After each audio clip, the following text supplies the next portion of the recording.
Hey everybody, welcome back to Intrepid Exotics. I'm Tim, and today we're going to talk a little bit about bringing home a new snake. We see it come up pretty frequently. Folks asking, I'm doing everything right, but my snake still wants to kill me. What do I do? And pretty important. There's a couple different things that could be going on. There's a couple solutions that may be kind of counterintuitive. So we're going to look at how we want to bring our new snakes in and help them socialize and help them get comfortable today on Intrepid Exotics. Whether you're a lifelong keeper or just getting started, help us encourage responsible keeping, conservation, and public education in the interest of keeping our reptiles safe and healthy as we protect them for future generations. You're invited to spend time with us as we experience these awesome animals together on Intrepid Exotics.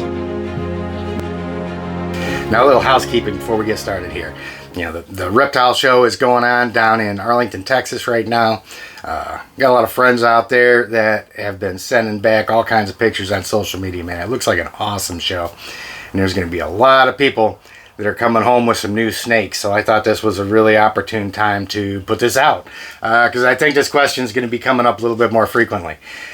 Just because of the size of that show, man. It was awesome. I really wish I could have been out there. Next year, I'm definitely going. And another thing, too, we had the good fortune to be invited to do a video for the USARK channel. If you're not subscribed to the USARK's YouTube channel yet, as soon as this video is over with, I've always got the link in the description to that. Go down, get subscribed to it. We all talk about subscriber numbers and things like that. But this is one time where it really does matter, because when we send lawmakers and so forth, and we refer them back to that YouTube channel to maybe learn a little bit about the snakes they're going to be making laws about and hear from some of us, it's going to make a big difference whether we've got 7,000 subscribers to it or 100,000 subscribers to it or 1 million subscribers to it. They're going to look at that stuff. Those are all registered voters for the most part. So definitely, if you've got any interest in reptiles at all, if you plan on sitting through this video or any others like it, get down and subscribe to the USARK channel. And I'm going to leave a link to the latest video. Like I said, man, it was really cool to have the opportunity to go on and talk about a couple things there and kind of contribute to the channel. So I'll have a link to that video down there as well. So getting a new snake and getting it socialized and so forth can be kind of tricky sometimes. And we'll kind of run down the list real quick of, you're bringing a new snake home. We'll use Athena here as the example and just kind of pretend that I just got her back from a reptile show, just brought her home. So the first thing you want to make sure that you're doing is get them quarantined. Get their enclosure off in a separate room. Some people will say you quarantine them for 2 weeks, 2 months. It's kind of subjective on the length of time. But you definitely want to quarantine them because, things like reptile shows, there's a lot of animals, there's a lot of potential for things to get spread around, there's a lot of contact. So you definitely want to make sure you're quarantining them. Now you'll see some people that they'll get their snake, they'll get this nice elaborate enclosure with this awesome bioactive substrate and really elaborate hides and climbing branches and stuff. And you really don't want to throw them into that straight away. If you're quarantining your snake, the reason why you're doing it is for, observation purposes. So if I was bringing her home for the first time, I may put her in this 4-foot enclosure with the radiant heat panel up top. I'd have a hot hide and a cold hide for her. And it would be a really simple hide that I can just lift off of her when it comes time to handle. I have a white water bowl and a white paper substrate on the bottom. And the reason for that is mites are so much easier to see with a white background. If they're in the water bowl and it's white, it's just so much easier to see the little black specks than it is if you've got all kinds of substrate and clutter and vegetation and stuff in there. And there's a lot of stuff that can be misconstrued as mites. If you put them in a sterile enclosure, so much easier to see all that stuff. Now, another thing to keep in mind, which can kind of come back to bite you if you've got them in a really elaborate enclosure before they're really socialized, is, and we've talked about this before, when you first go into a snake's enclosure, if they're defensive, that whole time from the time they see you until the time that changes, they're terrified. They're trying to figure out if they're getting ready to get eaten or not.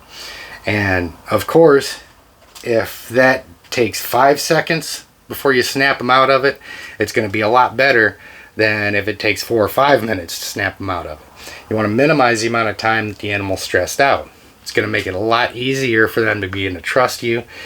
And if you've got a lot of clutter, then, if you've got a branch in there, you can't just go in and pull that animal off the branch because they're all wrapped around it and they're not going to come off of it because they're terrified. For like reticulated pythons, you'll see them in the trees a lot when they're younger because they're safer there. So, you'll see if you've got a baby reticulated python up on a branch, you're not going to be able to use the same techniques as you would, if it's just an open floor where you can get them moving. A lot of times they will just sit there and stand their ground. So like for her, say for instance, she's in this enclosure and she's a nervous snake, which she's not. She's going to be mad about going in there. She's going to want to come right back out. So say for instance, she's scared. Okay. As soon as this thing opens up, she's wondering what's going on. You want to get in there and just as quick as you can and as gently as you can, just get them out, get them supported, just like this. They may pop at you, they may try and bite, they may actually bite you. Snake this size just comes with the territory. It's not going to bother you at all. But you seeing how quickly it was just going in and getting her out like that. Even if she was in one of the hides back there, I could just lift it off of her, go in, get her. Now, if she was wrapped up around something in there and it was taking me forever to get her out, she's scared that whole time. She's going to put up a fight. So if you've got a snake that's a little bit defensive and, you might be having a hard time kind of making friends with it, you may want to hold off on the really elaborate enclosures until you start to build a little bit of a relationship with them.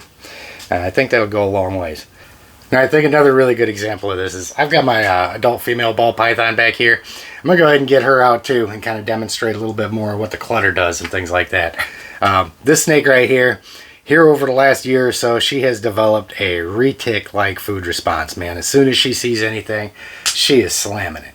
And it's really good to see. She's a really healthy girl, but we're going to go ahead and get her out. And I'm not a big fan of the drop-down doors, but I've got this one. Now you can see I've got some stuff, some clutter in there for her to hide behind. It's a black enclosure, so she really likes sitting in the back right there. But like I said, she's got a really hot food response. So what I'm going to do before I start trying to get her out is I'm going to start moving some of this stuff out of the way.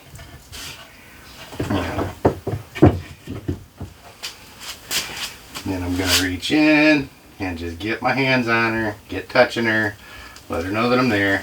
And then just get her out just as quick as I can. Ain't that right, girl? There you go. So, one thing to keep in mind is that you really don't want to let your apprehension about getting bit prevent you from confidently handling your animals. Now, of course, again, this is a snake that knows me. I've had her a long time, and she's not prone to snap at me if she's not, working through a food response or something like that. She's a really sweet girl. But you can kind of see how, if she was all over the place and really defensive and so forth, having that stuff in the way would be a little bit more difficult because their tails are going to wrap around it. And like I said, they're going to use everything that they can to avoid contact with you, and to stay where they're at. Isn't that right, girl? But you're so sweet. You're just happy to be out.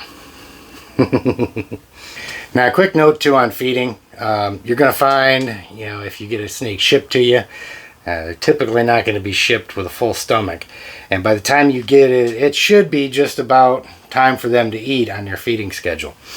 Now, again, that all kind of depends on what the demeanor of that individual snake is.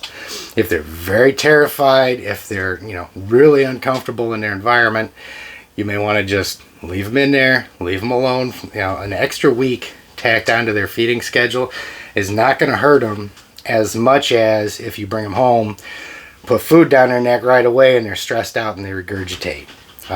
You may be able to do that with some snakes that are comfortable. It's perfectly fine. But, if you've got a nervous snake on your hands, and especially when they're young, regurgitating, it's tough on their digestive system and things like that. It's much better for them to go an additional week than it is for them to experience something like that. So you can generally err on the side of caution with that if you're not sure. If you don't have a whole lot of experience with them and you're and you don't know whether you should feed them or not, I'd give them at least a few days or a week to kind of settle in. And once you do that, you can offer them food, and it'll be a little bit easier for them if they're kind of defensive. And then, of course, that tacks on a couple days to your handling, because you don't want to feed your snake and then immediately handle them the next day. I typically give mine a good 3 or 4 days after I feed them to handle them. Kind of depends on which animal it is.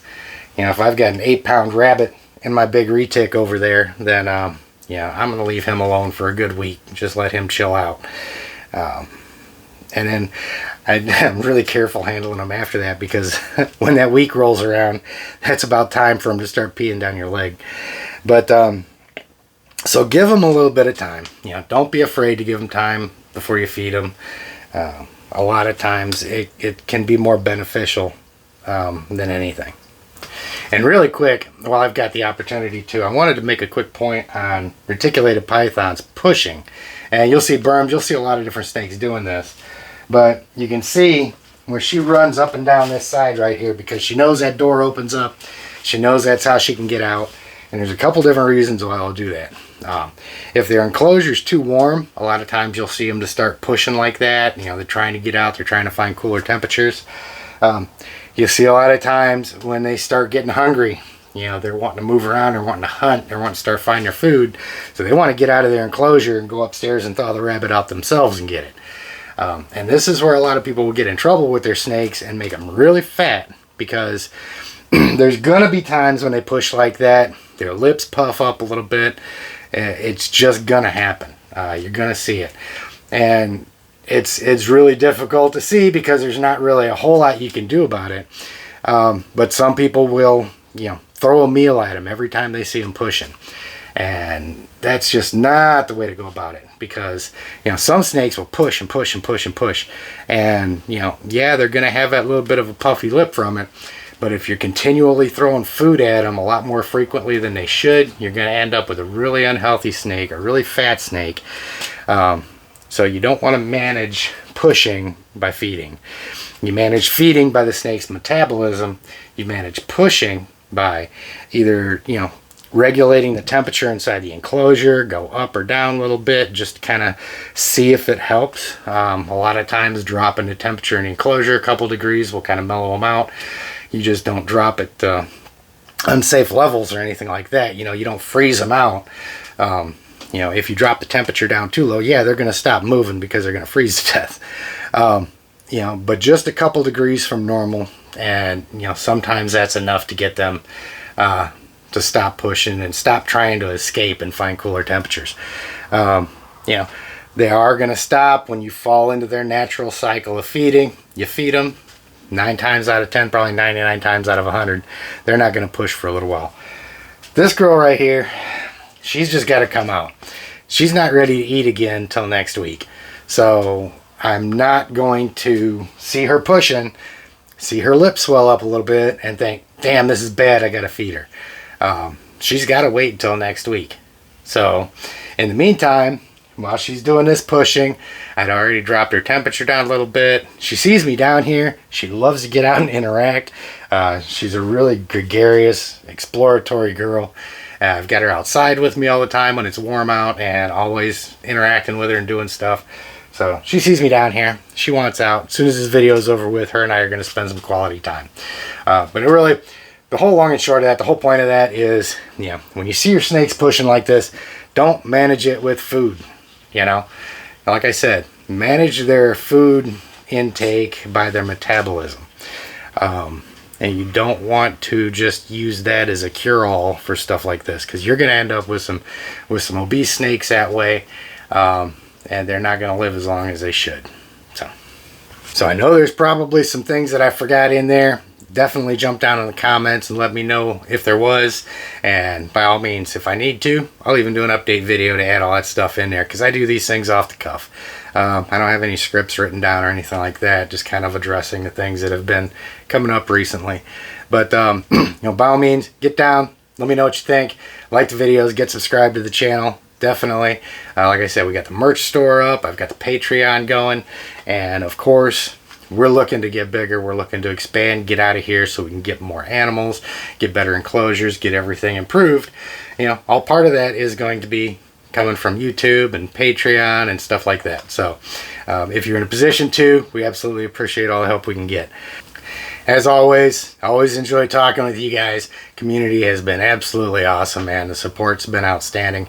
And don't forget, get onto the USARK channel. Check out the latest video that we put out there and get subscribed to the USARK channel. And we're going to be delving in here pretty quick to another species spotlight. I've got the reticulated python section done. I've got a couple more episodes that I'm going to tack onto the tail of that. But I'm thinking that the Nile monitor is going to be our next species spotlight.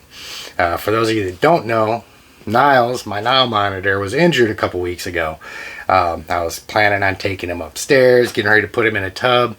He's a 5-foot, really strong monitor lizard. He got away from me. He got up underneath an enclosure, and when I put him back in, somehow he had gotten like a 2-inch cut down his back. So I've been nursing him back to health. He's healing up really well. There was no complications with it. He's doing really awesome. It's actually been a good bonding experience for us because he's required so much special attention. I think it's actually brought us a little bit closer. So that will help when we're doing a species spotlight on him. So that's going to be the next one that we're doing. And we'll probably start that here in the next week or so. So again, guys, it's been awesome. Absolutely love you guys. And you have an outstanding week, and we'll talk to you guys next time on Intrepid Exotics.